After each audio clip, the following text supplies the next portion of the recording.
everyone, this is Ilina and welcome to another LDRS creative card making video.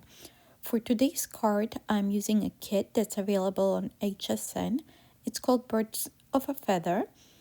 So it comes with a stamp set, embossing folder, and set of stencils, and also coordinating die for both the stamp set, the image, the sentiments, and also the embossing folder.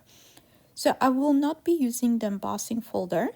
I'll be using a couple of the stamps, the sentiment and the flower image.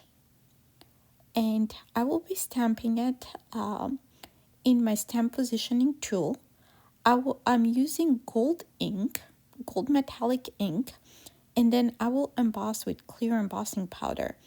However, if you want to stamp with clear embossing ink, you can emboss after that with gold embossing powder or any other metallic embossing powder you have on hand or in your stash.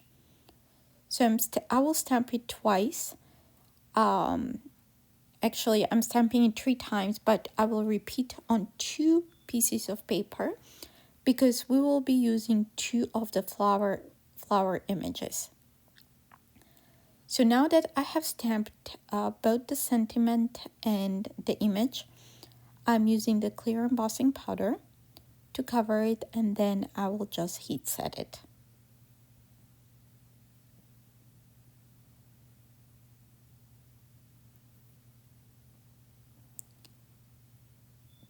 So I think that's good. I will put that aside, and by magic of YouTube, I have another panel with the same image and sentiment. Now let's move on to stenciling. You can either color, you can use markers or any coloring medium of your choice to color these images, or you can use the stencils that come in the kit. There are 4 stencils. There are 3 stencils that come in the kit. And the first 2 are to color the embossed bird. And then the third stencil is for the flower image. So they're marked as A, B, C, D, and so on. So I will be going in order. I'm positioning the first stencil over the image. So this is for the leaves, and I'm using green ink and a small blending brush. You can use larger brush, just make sure that you cover the image, the sentiment, so accidentally you do not end up with ink over the sentiment. I'm kind of quickly coloring this using my ink blending brush, and I'm adding more ink towards the base of the flowers, and it kind of fades towards the tip to create a little bit of transition and a little bit more interest. I will repeat the same thing for the second image. So now let's move to the B part. This is part of the flowers, so I'm trying to position it. They have engraved lines, so you get for easier positioning. So we're just trying to find those and match them. So now I'm using kind of very pale coral ink. I'm just applying with very light pressure, so I have that light color. I repeated the same for the second image. Now we're going to the C, or the third image. Now I'm adding a little bit more, kind of building that ink to create deeper or darker color. I'm going to move to the third, or actually the fourth. This is the third for the flowers, but fourth for the overall. And I'm repeating the same process. I'm using the same colors for each of the flowers. If you want to do each flower different color, it's very easy to do since there are multiple stencils. And there are multiple layers, so it's very easy to do in multiple colors.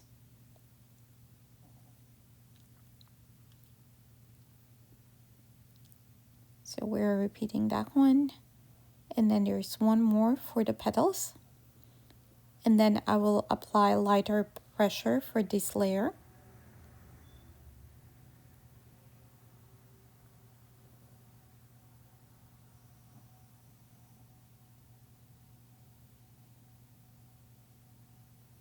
And then we'll have remaining the last layer, and that will be the center of the flowers, and I'll be using brown ink.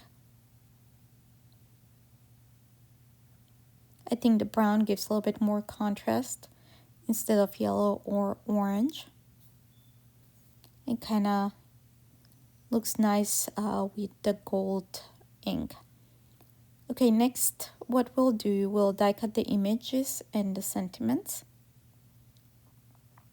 And also I will die cut an arch from white cardstock using the LDRS Creative Arched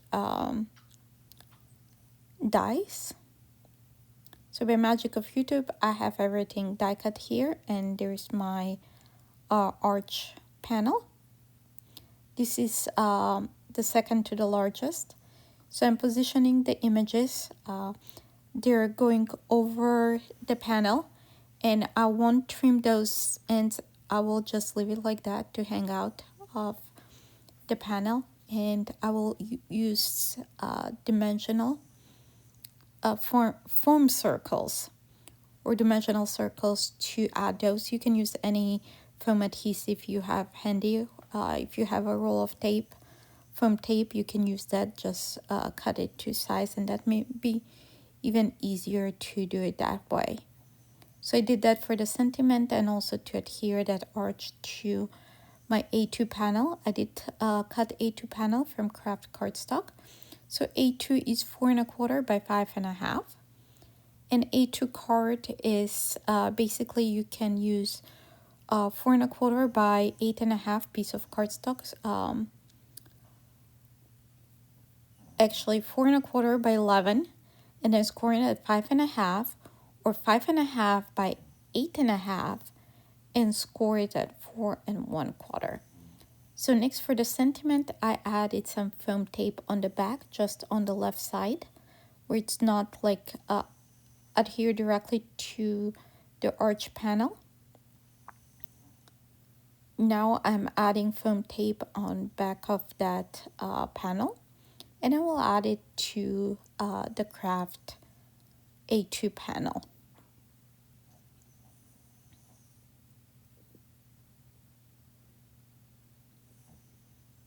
So I think that looks good there.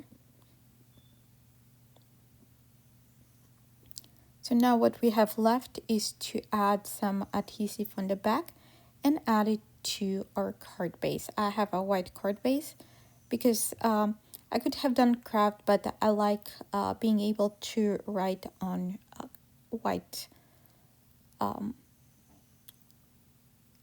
instead of craft. And that's our card for today. Thank you so much for stopping by and watching this video. Don't forget to subscribe to the LDRS Creative YouTube channel, and also visit our blog for more ideas and more inspiration.